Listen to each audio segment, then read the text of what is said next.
All right, guys, we're back. And Kevin, why don't you restate what you were trying to say there right before we cut off, if you can remember. So basically 2 points. The first one is that the more important someone is in the community, the less severe the punishments usually are. And that's just kind of how it works in general. And so I think if Orb maybe had more history or more of a following, then maybe the punishment would have been slightly different. I don't really know. I think kind of what we already talked about though is that when something like this happens, he was basically going to get fired no matter what. But just like if this were a more mild case, then maybe things would have been different. And then the other thing is that casters are much more a face and a form of presentation, kind of an outgoing view to the rest of the world, where players are more about the game. It's less about a player's personality and more just about, do you win games? Do people like to watch you? And so having a slightly different form of punishment for this kind of behavior seems reasonable. Tyler or Sean, do you guys have any other thoughts? I mean, I was just going to say, I think culturally we already separate out athletes. I think that's what Scott was saying too, Scoots was saying, was that there are athletes and there are non-athletes, and there are already existing standards where athletes just get away with more. I mean, the same way, musicians or actors can. It's just something that already exists. I think Kevin just kind of explained the specific applications of that in esports, but it's just something we can't really fight against. Yeah. Sean, any thoughts from you before we bring Jake on? It was kind of funny because, when the technical difficulty thing happened, we went offline. I was spending the whole time trying to think if, there was any way I'd even know how to approach your original question, which is there a difference between players and casters? There have been players who have said really inappropriate things, and casters have said really inappropriate things. Should they be treated differently? Well, and that's weird because it is kind of true that there's a pretty big difference. I don't even know how the hell you would begin to approach that discussion. I mean, I have a terrible answer. It's like the biggest cop-out ever. It's like don't use racial slurs or chew someone out when you're upset. If you're honestly really upset, you can say something harsh like, fuck, I fucked that up so bad. Damn it all to hell. And then quit the game, right? You don't have to be like, I hate you and I hope every bus crashes through your house and you die. You don't have to say that. That will not make... You will feel just as fine in both circumstances, but in terms of punishments, I don't know. I almost feel like, in a sense, the community almost decides it in a lot of circumstances, what makes it okay and what makes it. But I don't have a good answer. It's such a complicated, weird spot. Yeah. All right. Well, we are now joined by Orb. Orb, how's it going, buddy?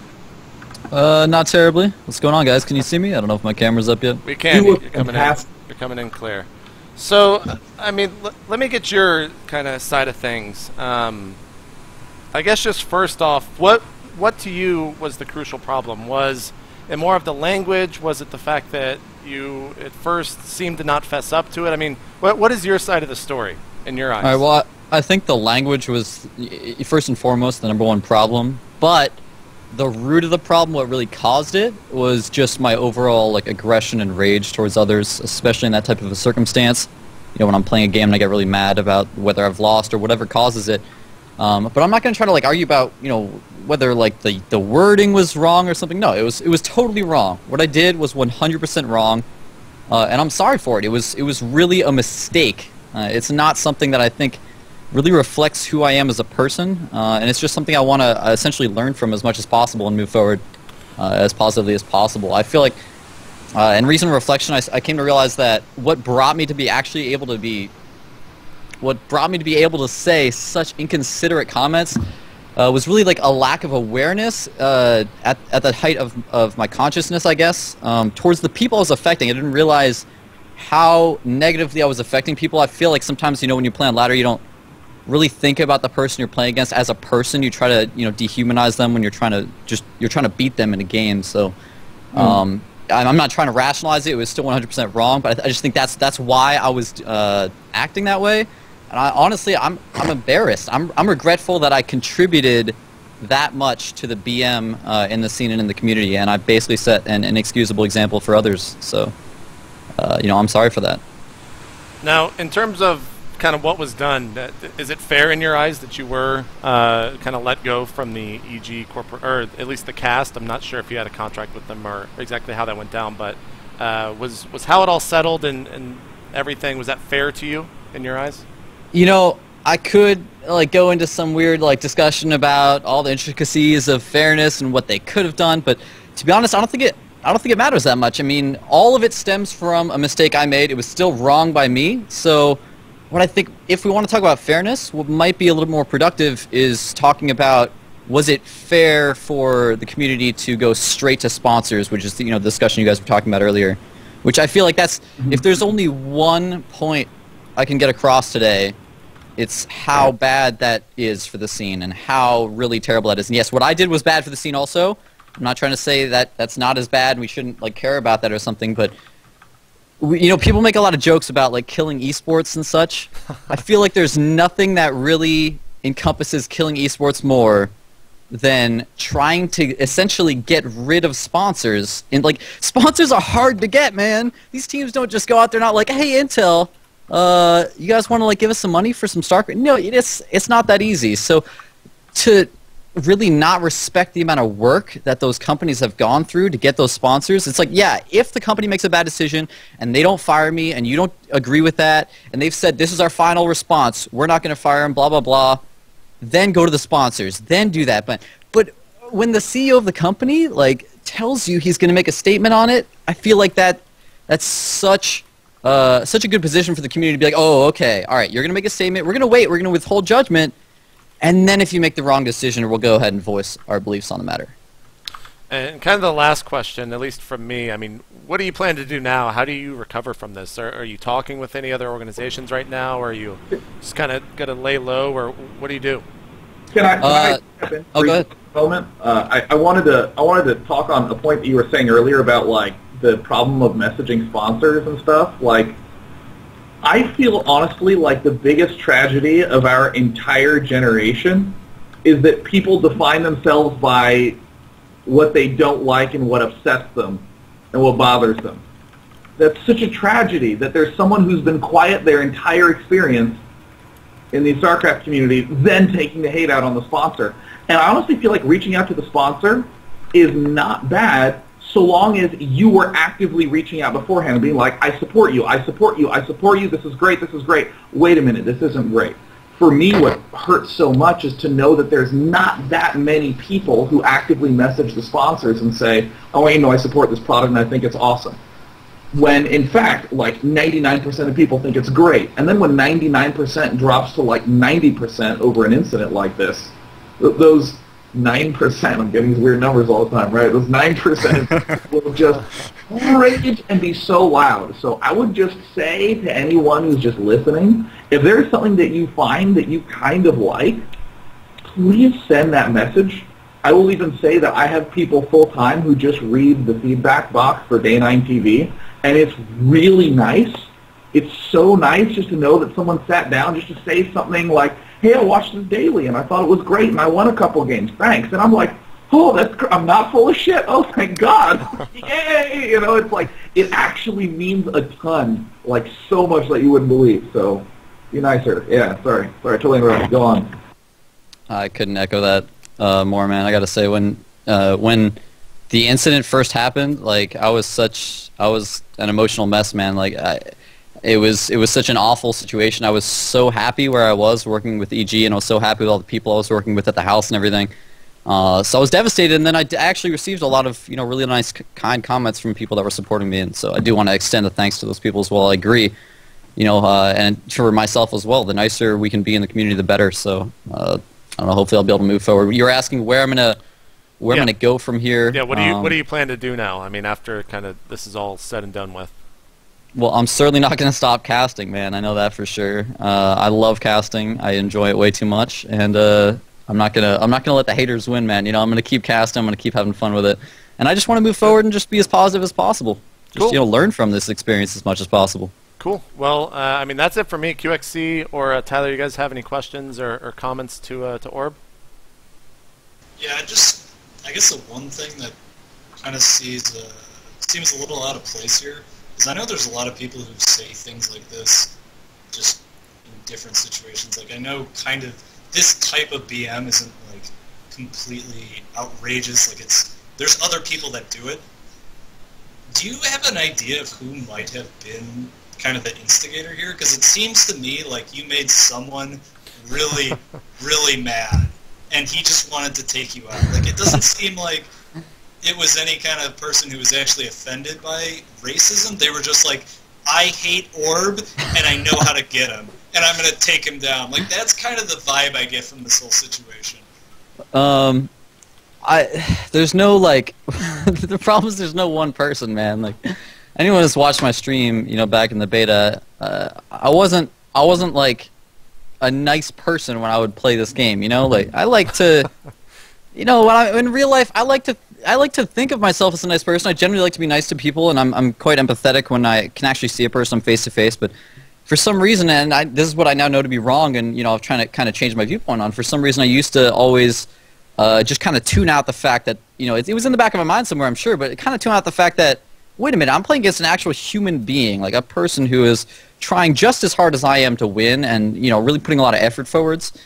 And so, if something would piss me off, even if it wasn't necessarily something they had done, if it was like something in the game that just seemed unjust to me, maybe based on balance, I would just start, like, I would go off on the person. I mean, people have seen it many times on ladder. Now, it didn't always have maybe like the same language that some of these awful, distinctive incidents had, but it was still really negative. So, I think one thing that I recognized back in beta is that with supporters and fans, I also had quite a few haters, man. So I don't think there's just like one person that was like, I'm gonna get this guy. I got the screenshot. Hell yeah, I'm gonna get him fired or something. I think it was more that there was this kind of overall sense of the community, this kind of divide between the people who actually did either like me for who I am or just really enjoyed my casting, and the other people who were so offended by how negative I was, or just really disliked the negative vibe I brought to the community and set as an example that they wanted to bring me down and not have me spreading that. And to be honest, don't take this the wrong way, but I actually, as a person, obviously career-wise, I'm so sad this happened. It's devastating, but it's going to be hard to recover from. But as a person, I'm actually glad that this entire thing happened, because if I had not taken such a harsh punishment and it hadn't really hit me that hard, I don't know that I would have really reflected and improved myself. And I'm just glad that at this stage of my life I'm able to really better myself and try to prevent this type of these types of outbursts, this type of negativity from happening in the future. And if it had just been allowed to go on further and further because I got away with it, I might have just been a negative person, like my entire life. So I'm just glad that I was able to avoid that from continuing onwards. Now, one last question. A lot of people in the chat, I didn't touch on this, but initially, and correct me if I'm wrong, you were asked by Scott, I don't know what his official title, second command of Evil Geniuses, if it was actually you, and you told him that it was not. Oh yeah, that was, yeah, actually, if you read on the apology thread I made with the edit that's in there as well, there was a lot of skepticism. I totally understand, where like people are talking about, was it a lie, was it not, what was going on. I understand where the accusers are coming from, because I got to say, I understand. Looking at that story, I can't necessarily say I wouldn't be skeptical given, reading that story, but that is the truth, man. What actually happened was the first screenshot that came up was not actually of me. So understandably, what I now realize is that, yeah, I still made a mistake. I still made a mistake in the way I handled it. I think it was Noni that was talking about earlier about, in that situation, it's like, even if it wasn't me, yeah, I knew that in the past there had been times when I had acted like that. So in retrospect, yeah, the best case scenario response should have been that for me to respond and say, okay, this screenshot actually wasn't me, so hopefully I won't be incriminated for this, but I have acted like this in the past, and I apologize for acting like this, and it was wrong. But what ended up happening, and I'm not trying to defend this, but just I'm trying to explain the rationalization in my mind. Right. What ended up happening was that deep down, like, I know I'm not a racist, and the implied accusation from that screenshot was that I was a racist. That's the implication. So I'm so vehemently trying to defend myself and essentially say that I am not a racist. So I did not want to take, ownership of a screenshot that wasn't actually of me playing. I didn't want to go ahead and, oh yeah, I just got this new job, and this screenshot came up. Let me go ahead and say the screenshot wasn't me, but yeah, I've actually said that in the past, and I was an idiot. Mistake? Yeah. In retrospect, I probably should have just owned up to it and said that, but that's why I actually went through with not saying yes. A couple months ago I did this. A year ago I did this. There have been instances I was a bad person. I want to better myself, but it's just because I really didn't want people to think that I'm a racist, because it's simply not true. So. All right. Well, I think that's kind of all we got from our end. Orb, I want to thank you for coming on. Thanks so much for having me. Notice. Don't take any more risk. You've done enough. Yeah. Keep doing what you're doing. Keep casting. Thanks, I know you have a lot of fans out there still, so hopefully you'll be landing a job soon with someone else that I'm sure will be watching you. I hope so. Thanks a lot for having me on. Yep, we'll see you later. The rest of the show, guys. Thanks, buddy. Look, cheers. See you. I didn't even let him say see you later. I feel bad now. Oh, you just hung up on him? I did. Hey, bye, click. All right, let's move on with the show. If Stephano, you around? We are going to bring Stephano on. Hopefully I don't have to redo the webcams. But anyways, we got a lot more stuff to talk about here. We'll see if Stephano picks up. I know he's been kind of jumping around from PC to the living room. We'll go ahead and just move on to, let's start talking about IEM first. The World Championships wrapped up for Season 6 this past week. And Tyler, I know that you watched a lot of it, so I guess we'll just kind of let you talk about it, and we'll get Stephano settled. Oh, Jesus. Hello? Hello, can you mute the stream? Yes, good.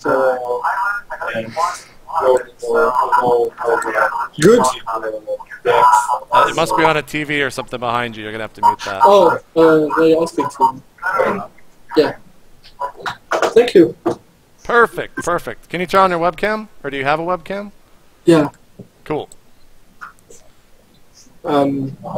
Yes. There we go. Should be coming on There we soon. go. Yeah. All right, welcome, Stephano, in the there he is. Tespa house. Sorry about the delay, buddy. We had some tech problems early on in the show, so I do apologize for that. I can wait 2 seconds. No one knows the inside joke. I'll explain it later. But Tyler, we were talking about IEM. Why don't we talk about that, and then we'll talk to Stephano afterwards. Well, first, let me just say, a long time ago when we started State of the Game, and MC was the best Protoss player in the world, I was not a big fan of him. Anyone who's been watching the show for a long time should remember that. And the guy has just not gone away. He just keeps winning and winning and winning. And he hasn't drastically changed his style either. And so many different new things have come out, and he just kind of finds a way to still stick it to everyone with his standard play, and then also with these sick timings that he commits to. And he just did it again at the World Championships of IEM. In my opinion, really good performance, and all the talk of genius maybe coming up and dethroning MC, not happening right now. MC is far and away the best Protoss right now, in my opinion, and the results support that. So in the finals, for example, he played so standard to start every game. Like, he did, I think, the exact same build order every single game to start it out, which is like the 1-gate expand. And then he would just kind of react to things. And the games that he lost, he just committed to an attack that I never in a million years thought would work. But that's what I think most of the time MC attacks, and most of the time it works. So I had faith. I was like, MC knew what he was doing. And then it just got smashed. And so that's how he lost 2 games. But like the games that he was winning, I just felt like he was playing so solid and nice. So I really liked that. And Well, and his PVZ was sick. Like, you can tell, I think his PVT, he likes to just kind of play standard and rely on his mechanics. And his PVZ, I think strategically, he's just got like just like a lot of background noise from Stephano. Stephano, tell them all to shut up. I wasn't out of the listening. test, but how? Yeah. Duration of the That's test. okay. That's okay. But anyway, PVZ, I feel like he's like caught a stride here, and he's got like such a comfort in PVZ that no matter what situation he's in, he has all these tactics to use to get back, and of course, he always has a timing ready when he needs it. And so he looked really smooth in PVZ, I thought. PvP is the same as ever. It's always crazy. He lost to White Raw and Elfie, I think, 2-1 in groups. Yeah, let me double check on that real quick. I think And you are then- correct. And then he beat Feast pretty solidly, I thought, 3-1. So let's talk about Feast, man. Yeah, Or I'll Feast. talk about Feast. I'll Yeah. continue my monologue. Continue on, Uh, please. Yeah, I'll just hop in and say go Feast. Yeah. Yeah. So Feast was definitely a guy before these IEM events came about, and he started, owning his groups. Nobody knew who he was. We would have never picked him to go through his group. I don't think any of us did. And then he got through groups, and he got through groups again, and he's just been really solid. Obviously, he's really good. He's gone from an obscure player to a guy who now you would be a fool to say he's not going to get through his groups, because it's what he does now. But he hasn't hit like a really upper level of Protoss play yet. Like, when he played against MMA, I think it kind of showed that he just kind of got outclassed by MMA. But that's MMA. It's kind of a tough challenge. You want smaller steps than to have to just play MMA. And he had to play MMA in an earlier IEM, and that's just really tough. But he's good, man. He's got clever play, and he's got standard play. But he just doesn't have like amazing composure when he gets to the later rounds, and like amazing mechanics the way that MC does, for example. So hopefully he keeps improving, and with Grubby mentoring, and the sky's the limit. What is that noise? It sounds like someone's like trying to... Stephano, what is that noise? Oh, it's white fry cooking. It's a what? White fry is cooking. Oh. Making some soup. Oh. I was just Wow. like... I mean, it's like, you came on the show and you haven't really said anything, but it's been like action packed. It's like a film. There's people. You got like a computer with a Stop it, logo. Alexei. Stop. Too much noise. Stephano laying down the law. I like it. I like it, Stephano. He Start said with he can't, Stop so it. you have to do with it. It's all good. It's all good. We'll deal with it. It's quite funny in the process, though. QXE, you wanted to touch on the finals? Yeah. Basically, okay, so one thing that Noni didn't mention is that the attacks that MC committed to and got smashed were also when Puma dropped 3 medevacs in his base. It wasn't like MC did this big attack and like, yeah, the attack failed and then he lost the game. It was like MC did this big attack and 3 medevacs depowered all of his gateways and killed all his probes and the game ended. And like the attacks where he lost the game, he actually did a ton of damage. Like, that makes sense because there's so many units not out of his base. But it wasn't just like MC does this attack and it doesn't work. It's like Puma happened to have these good timings with the drops. And then in some of the other games, I don't think Puma's mid and late game TVP is particularly strong because he doesn't build a lot of Marines. So I was watching his games, and basically, like, later on, you need Marines to kill Zealots and Archons, because Marauders don't kill them very fast. And Puma, like, when you 1-rax expand, you end up with a whole bunch of Marines, because you don't have tech labs, like, all you're building are Marines. And then Puma would transition into having, like, more tech labs and reactors. And so, like, every time he remaxed, he would have more Marauders than Marines. And so he would end up doing progressively worse and worse the longer the game went on, which was kind of strange. It's just something I noticed when I was watching his games. And the other thing I want to talk about Feast real quick. is at Kiev, he played MMA, and he should have won. He really should have. Like, he played a better game, but he played a better game of StarCraft. He played a worse mental game than MMA. And then at World Championships, Feast just didn't look good against MMA. I don't know what was going on his end. I feel like he played pretty risky, which was a huge contrast to how he played in groups, which looked pretty safe and standard. And he would just kind of play his style, and his opponents would make mistakes, and he'd win. And that's a pretty nice way to win in tournaments. It's pretty reliable style to just make less mistakes than your opponent. And then against MMA, in 2 of the games, he did pretty risky things, I thought. And in general, his one-gate expand is a riskier version than, for example, MC uses. And so for the final game with the Marine and SCV rush, it was just taking advantage of that. Yeah. I gotta interrupt you for 1 second. Stephano, are you putting on moisturizer? Is that what's going on? Yeah, my skin is quite dry now, so... It's pretty dry here in Texas, so... Yeah, I see. yeah. I'd like you to stop cooking and let me make my skin smooth and young. It's smooth now, so I'm happy. Well, there you go. You gotta have smooth skin, man. Okay, Good? I'm ready to go, yeah. Okay. Alright. Did you watch any IEM, Stephano? I didn't watch them, so nothing to say. Okay. Alright. Well, we'll get... Sean, were you able to watch it and all your crazy traveling? Any big games that stood out in your eyes? I watched some of the group stages stuff, but I mean, it would just be more of me saying, go Feast. Yeah.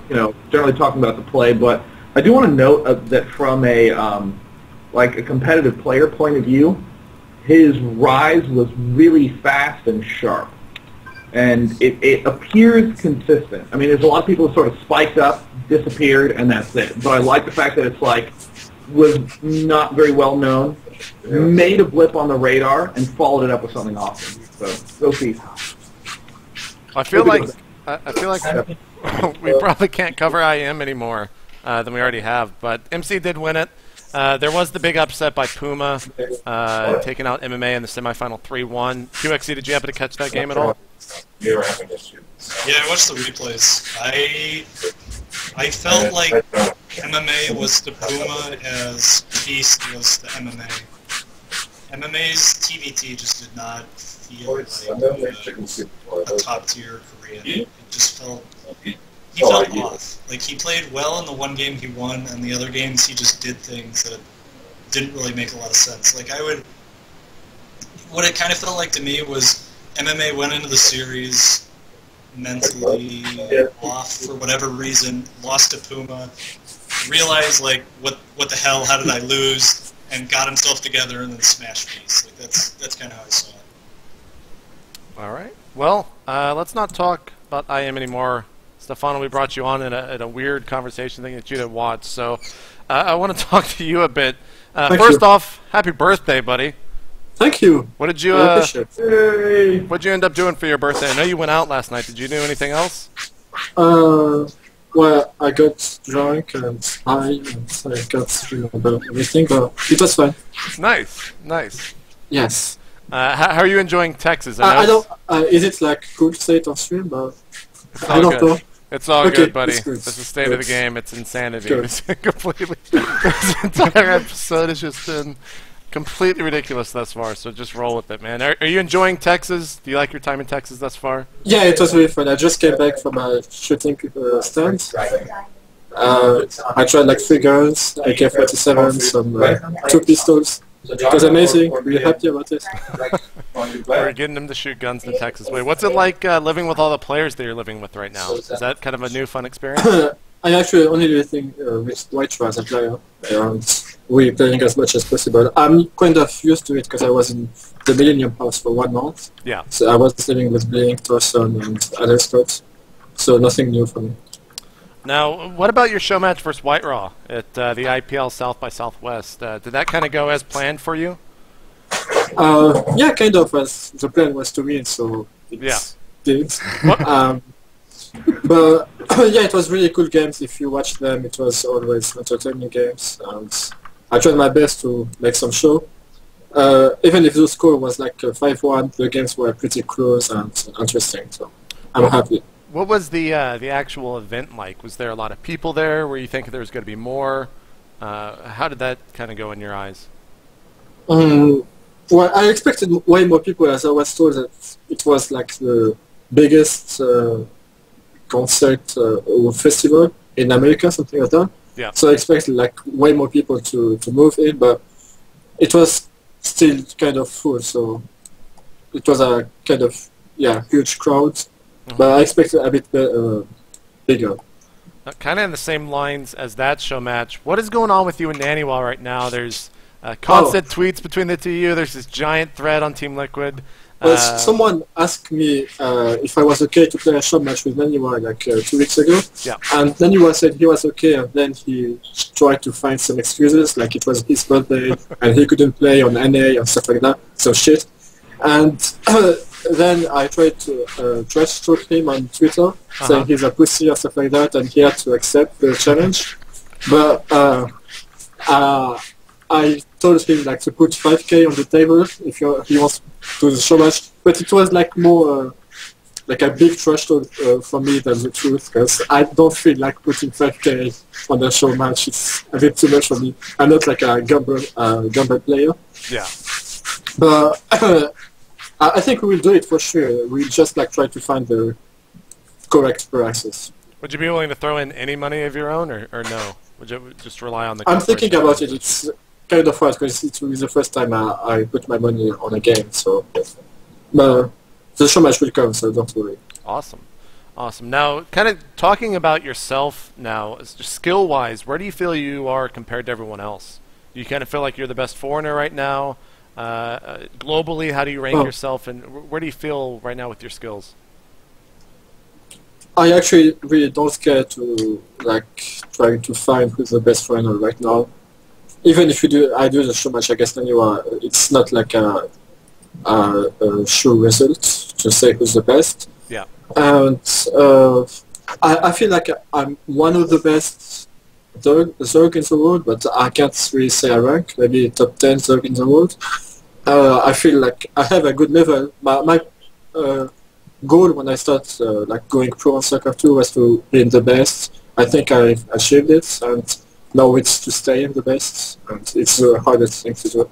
Yeah, you stated actually, I want to say this was before IPL 3, that you were only going to really play for 1 year. You're going to test it out and see how that works. And I think recently you said that if you win 2 more events, you'll continue for another year? I said if I do great in the USA events coming, so like there's 3 events right now left, I will probably change my mind about next year. But like it's not a 100% sure decision yet, so... Gotcha. Well, I know your fans would definitely want to see you play more. I know. I've got like many messages from fans, and it may help me to change my mind, but keep going if you want. Right. Kind of looking again at everyone else out there, is there anyone you're afraid to play? Yeah, of course. Lone Star Clash, there's Bolt, is like some... a player I had, like, I'm totally stuck against him. I don't know what to do and how to beat him. And I go like as a loser when I meet him, which is kind of strange because I don't have this feeling against any other player. But he's the only one who's scaring me. Gotcha. Well, I mean, that's kind of it for my questions for you directly. Do the rest of you guys have any questions? Sean, Tyler, QXC? Yeah, sure. In terms of like figuring out new play styles and learning from stuff, I mean, I think you've always been known to have a fairly unique style of Zerg in all the matchups. Are there certain players that you like to study or you like to learn from a lot? I used to learn a lot from itmeJP in my first days on StarCraft 2, but then at some point I try to like set up my own strategy without copying players. But yeah, itmeJP was the only player I copied in the beginning. Tyler, what? I want to follow up by asking. So, I mean, I think a lot of people who are watching kind of have that assumption, like, if I want to learn to play, I need to learn to play right. So let me try to mimic somebody else who's good. But when it comes to your learning, you just say you only learn from Demaga. How do you end up sort of stepping through processes? Like I wasn't listening. I was setting my microphone. Sorry. So can you repeat? Well, that's good because it'll give me a chance to take my ramble and actually say it clearly. Okay, I'm focusing. You can do it. Awesome. Here we go. Let's do this. Yeah. What is because you say you really only learn from Demaga at the start, and now you basically study on your own. I know a lot of people who watch try to mimic a pro or try to figure another pro out. What's your process for like having or for like solving a problem? Like you were talking about playing against Pult. Like let's say you were to, like break down his style and analyze it. Like how does your brain figure Zerg out so well? I just try to find some. Like I usually don't watch my replays when I lose. I hate to do it. It's like kind of a problem. It's good to watch replays, but I can't handle it. So I just try to play other games against the same race and try different strategy and see what works. And that's my biggest problem because against Bolt he has like a specific play, and I can't find this play on the ladder or stuff like that. So I have to wait to meet him back on a tournament to know if the new strategy is working against him or not. And it's like my biggest weakness. Yeah. I'm done. This is my answer. Tyler, I'm afraid to ask, but if Sean, do you have any more questions? Nah. Well, I mean, Tyler's not going to ask one, but I'm going to ask him if he has one. I can tell you have one. All right. Yeah. Well. Okay. So since you say that you don't really watch that many replays, obviously you sort of landed on some styles that are unique. I mean, I'm just sort of curious how you end up figuring those timings out, and when you try something and it doesn't work. Like, I just want to hear more about your sort of adjustment and learning process. Well, it will like sound really strange, but I don't have any like written breed orders in my mind. I just play on the feeling. I feel I need to build some building. I do it, and that's it. I don't have like a paper at 7 minutes you build this, and 7:40 you build like another watch one or stuff like that. I just do it on the feeling, and usually it works well. But wow, that's I was about to ask if you're done, but Tyler, do you have any questions? Yeah. What are you having trouble with against Protoss right now? Good question, but actually I have no problems against Protoss. It's like lots of Zerg are saying that PVC is favoring the Protoss, but one of the only was saying like the Zerg is way ahead against the Protoss. Protoss have like no really strategy choice against Zerg. They have always to do the same thing to be safe, while the Zerg can change strategy and still win and be safe same time. I feel like Blizzard need to patch something for Protoss to give them more option in the metagaming, because the Zerg has only to do one build to counter kind of all the possible builds from the Protoss, and it's really stupid, I feel. Huh. I have another question. Again, and when you were playing White Raw in the game on Tal'Darim Altar, where he ended up getting the Phoenix range, and you lost a lot of mutas when you first discovered that he had Phoenix range, did you think you were losing the game at that point, or did you still say, "LOL, Phoenixes are bad.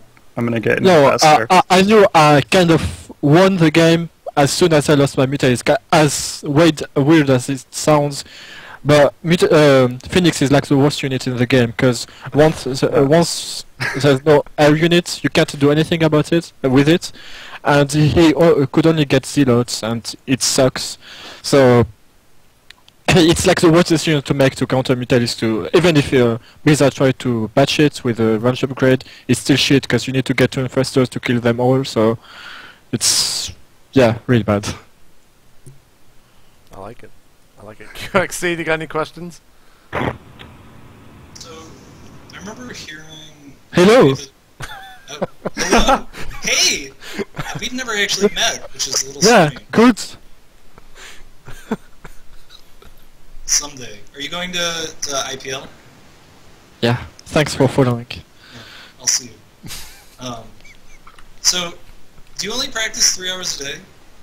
No, that was when I was in high school, yeah. maybe at the end of 2011 I was practicing 3 to 4 hours, but since I went to Korea, I kind of trained my practice hours. I went to like 8 to 10 hours a day, because there was nothing else to do. Nowadays I'm practicing like 5 to 6 hours, yeah. Yeah. What do you do when you're not practicing? Nothing. Like everybody in the bed watching movies and nothing. Putting, how do you say it? Moisturizer? Moisturizer? Yeah. There you go. I apply moisturizer just 3 to 4 hours a day, not full time. Exactly, yeah. Do you play any other games?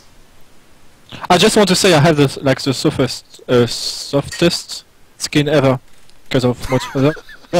What was the question? Do you play any other games?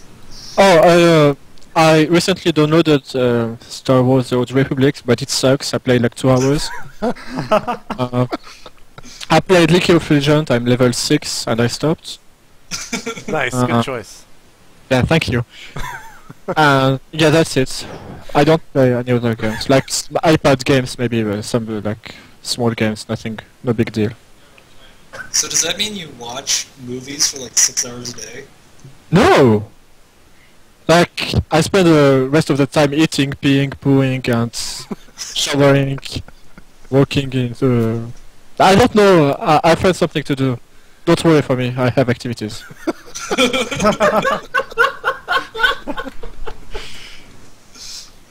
Alright, I got another question. Alright, let's keep on coming. So, when you ramped up your practice, you started practicing more. Did you ever have a problem, like you're practicing and you're kind of getting bored of practicing, or you're getting tired and you're playing worse and it frustrates you? Or was it pretty easy to practice more? Oh, it was easy, as there was nothing else to do better, so it wasn't like a hard decision or hard to do it. I had some problems with my back, because I stayed sit too long, but that's it. And I don't get angry when I lose. I have absolutely no feelings when I play. That's why lots of people say I have a sad panda face when I play, but yeah. Gotcha, gotcha. You make a face like you didn't understand what I'm saying, though. No, I got it. Okay, good. I understand you. Stephano, can you do me a favor and restart your webcam real quick so people can see you moving around in your room? Why, it's not working? Yeah, it looks like it's frozen. Just go ahead and click it. It should start. Good. I'll let you know when it is. Right now, it's just trying to connect. One last question for me is, what are the future events that you will be attending? You said that you're probably going to IPL, right? Yeah, IPL in April, Lone Star Clash coming next weekend, and MLG. I don't remember the city. Columbus. Columbus, yeah. So you will be at Columbus. Yes. Cool. Well, a lot of people will be looking forward to watch you play in all those events. So now, I mean, Stephano, if you want to stay on, we're going to be talking about the new maps. We'll be talking about the tournament coming up that you'll be playing in, GSL, some other stuff as well. Or if you want to go, it's up to you, man. You can stay on the show or you can well, it is the soup of white rice, so I will leave. Okay. All right. Well, it's been an absolute pleasure to have you on, man. I'll see you this weekend. Maybe we'll be on the episode then. All right. We'll see you later, buddy. Bye-bye, Sean, Nomit, Kevin, Magdalene. Goodbye. Ah, Stephano. What a complete baller. Oh my god! That might be, I think, one of the single greatest moments of my entire life. Like, well, what do you do with the rest of your time? And he's like, nothing. Like, it's a stupid question. That's the best one. Like, what else would I do?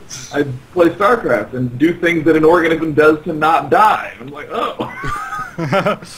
That's very, very true. Stephano was a ton of fun to have on. Go follow him on Twitter at, I think it's just MILL Stephano. Give him a shout out. Let him know that you enjoyed him being on the show. But there was a blog post moving right along with some more news from Blizzard, and they were talking about patch 1.5 and also the fact that we have some new maps coming up in Season 7, Daybreak, Metropolis, and Ohana, and that they're going to be jumping up the map pool from 7 to 10. And I know actually on a past episode that you guys had stated that the map pool is too large. I want to get your thoughts on what you think of the latter pool having 10 maps in it. We'll start with Sean, 'cause it looks like he wants to talk. Well, I wanted to note something about Stephano's Zerver's Protoss style. I did a daily on it, like, I think it was 429, I want to say, and it's, like, so strong. It's, like, so stupidly strong, and just like you said, like, seems to account for pretty much everything, and Protoss has a really hard time, so in case anyone's wondering what his style was. And, of course, to totally shamelessly plug myself, because why wouldn't I want to do that? But on the map pool, like, I don't know if I feel like it's okay with the way that a lot of people have ended up downvoting. And I think that there was a time, like way long ago, when we talked about the map rotation, being like, why don't they have the IPL map rotation, and the MLG map rotation, and the NASL map rotation? And then when you log on, you can be like, I'm an MLG player, I want a ladder on MLG maps. You just click a button and boom, it restricts it to these 4 maps. Something like that I think is fine, and like I don't mind 10 maps, but I kind of want the downvoting to be strong.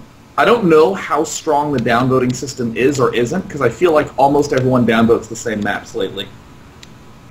But I think that like Artosis was talking a lot about that, where he says, I don't have a lot of time to ladder. I have to downvote Tal'Duri Malter, excuse me, as a Protoss player because I'm going to be up against 4 gates so ridiculously often. So that's a huge concern for me. So it's like, oh, well, okay, and that if he really doesn't want to play that map, he better have the option to like really just not have to do that. Yeah.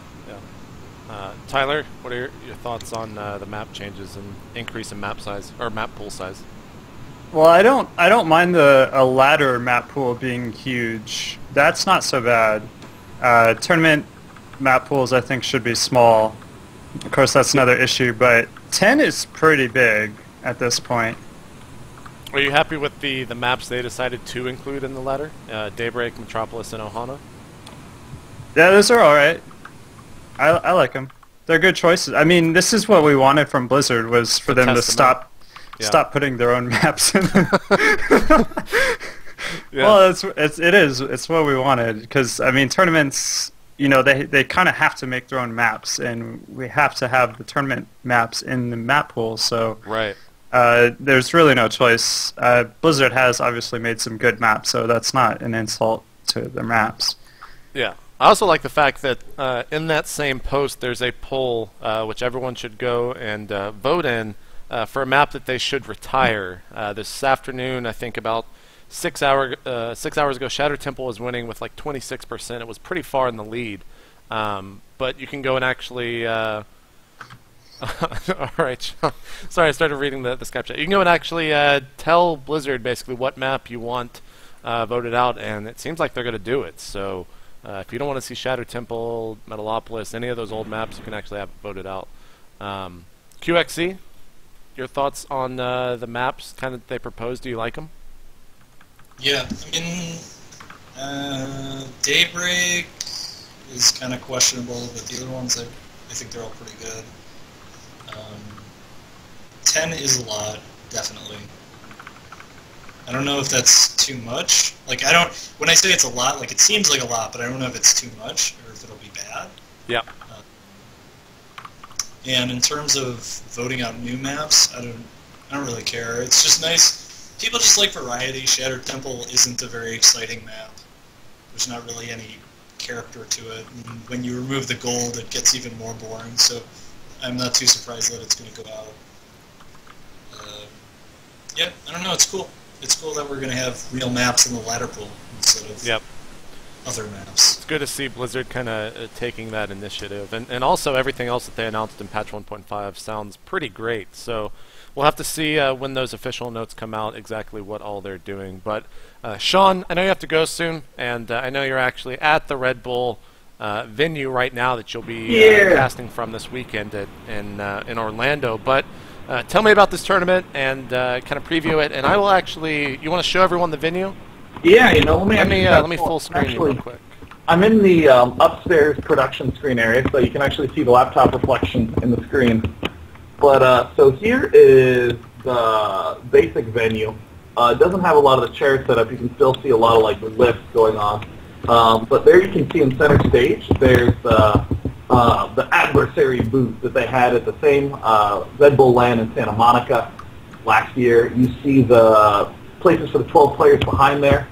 In this back area is where the Halo players are going to play, that thing that's sort of jutting out and being blocked by the vision. But you can still see that there's like a lot of setup that there is still to go, but it's a really cool venue. It's at Full Sail University, at their Full Sail Live venue. So if you're in Orlando and want to just come by, it's going to be open doors at 5:30 Eastern, Friday, Saturday, and Sunday. But yeah, a little bit about the event. The idea is that Red Bull was really big on taking action sports seriously, like professional skating, snowboarding, motorsports, these sorts of things. And they wanted to do the same thing with gaming. Not just like, hey, let's just host an event and try to get some views and there you go. Instead, the focus of the Red Bull LAN is that it's a training boot camp. So we bring 12 players together in one location to practice for upcoming tournaments. Because, you know, we have MLG, and then there's IPL. I know I'm forgetting one tournament, but it's, again, the focus of this event is training. So from a player's point of view, they come out, they get to play. The players will also fly from here to MLG, where they'll be provided computers to continue to practice and continue to play, right leading up to MLG Columbus.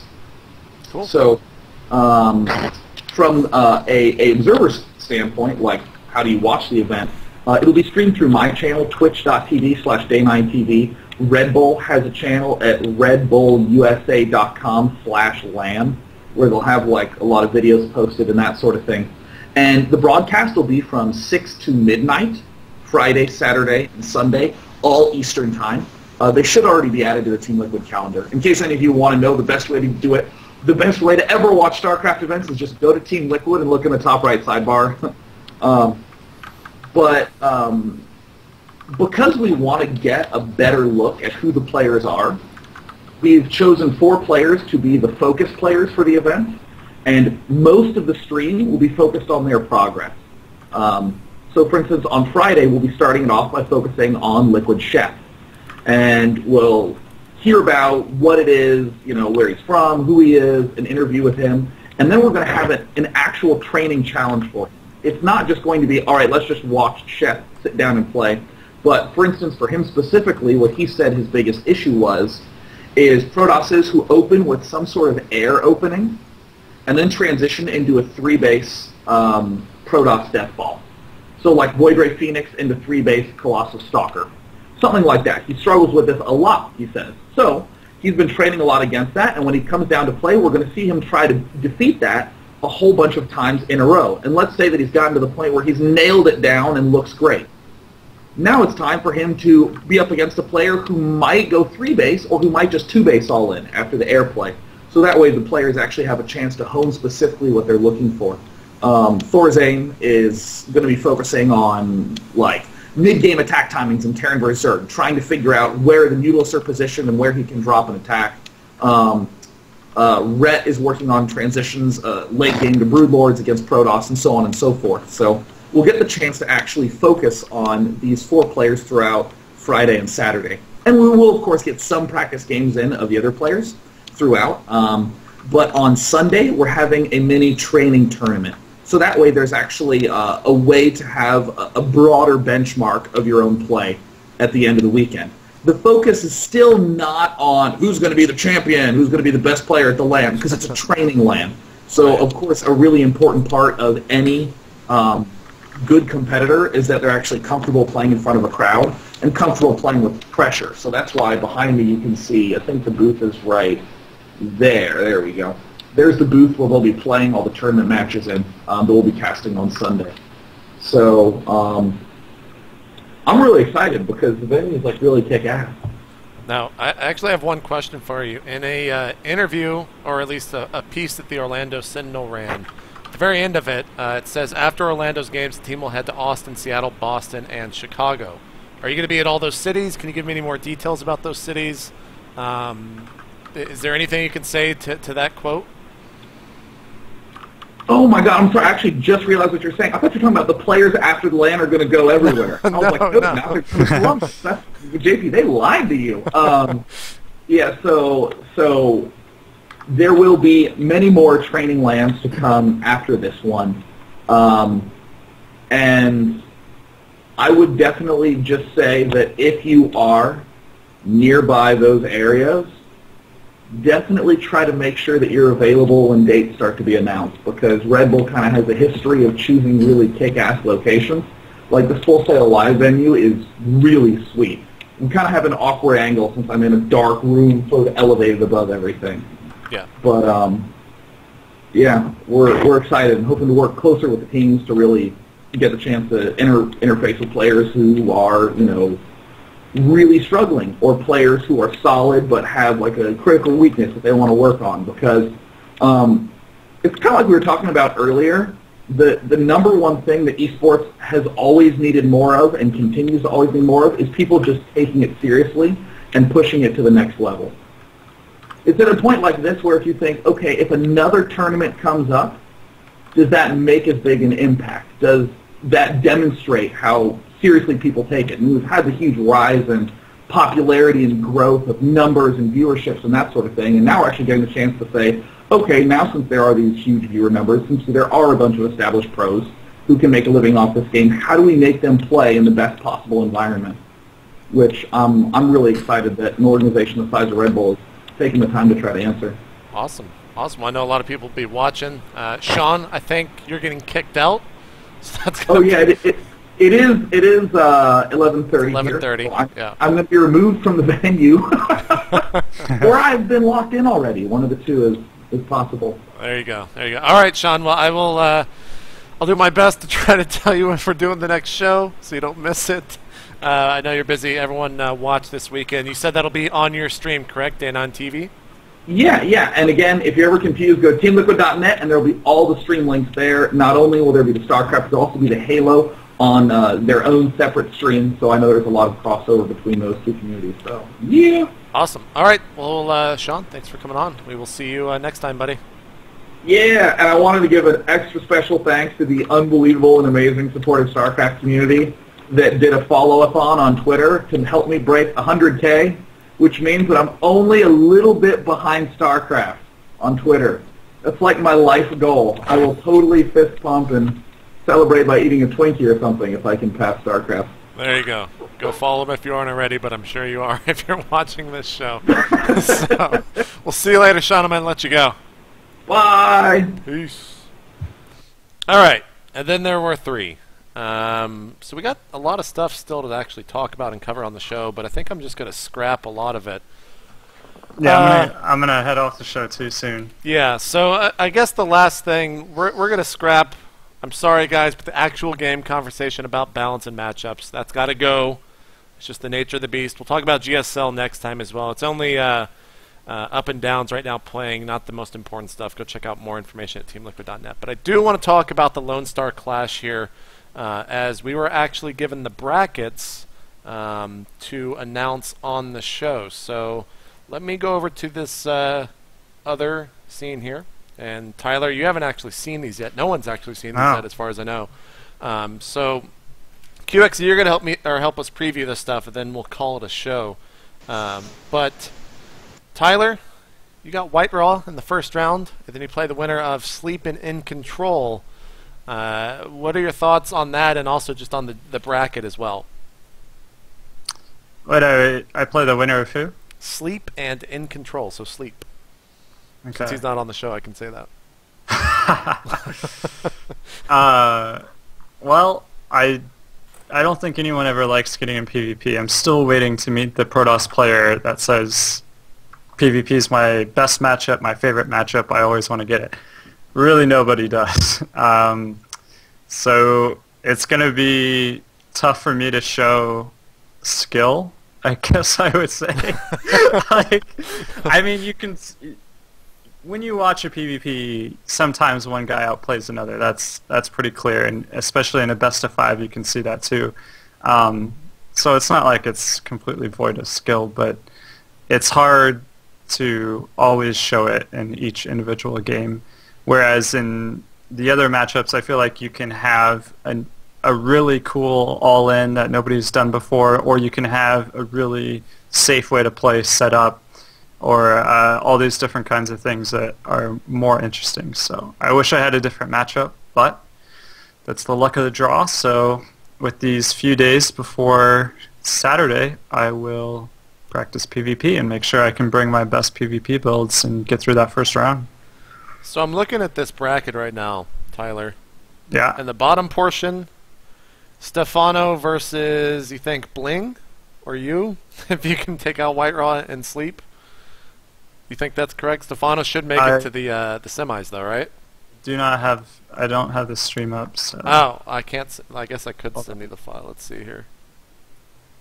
Yeah, that didn't work. You're just going to have to open the stream or just, I put the link in chat. I just sent it to you in Skype, so go ahead and accept it. The bottom half is Stephano against Hawk, Bling against Grubby, White Raw against Noni, and then Sleep against In Control. So it should, I would think Stephano's going to be the one to make it through to the bottom semi. Yeah. I mean, Stephano's a pretty strong favorite against everyone except Pult. Yeah. It's pretty easy to say that, yeah. And then in the top half, probably the Muslim's going to be taking out Destiny. Violet Dragon, I would think Violet wins that. Select State, I think Select wins that. And Pult versus Heaven's Light. Is Heaven's Light... Oh, boy. Yeah, okay, so Pult should take that. And then Select versus Pult, I guess, would probably be a pretty good match, but Pult should win that, right? Yeah, I think so. I think it's Pult, and then Violet beats the Muslim, because Violet always beats the Muslim for some reason. Okay. Then Stephano beats Grubby. I think Grubby's You think Grubby's going to beat Bling? Yeah, I do think he's going to beat Bling. Okay. And then Sleep. Stephano beats Sleep. Stephano plays Pult. We get epic finals. Yeah. That's kind of Is this not double... This isn't double limb, right? It's only one... I don't know. I thought it was, but maybe it's not. Okay.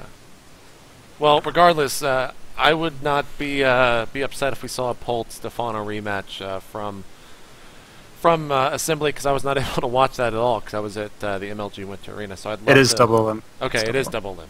Just to clarify. But regardless, I mean, we might have a winners final of Pult Stephano. That'll be a ton of fun. This event kicks off on let's see, Saturday, I believe. Yes, the 17th. At 11 a.m. Eastern. You can see it right there on the right-hand side. And then on Sunday, after the grand finals, we will be doing... I don't know why I'm going to that page.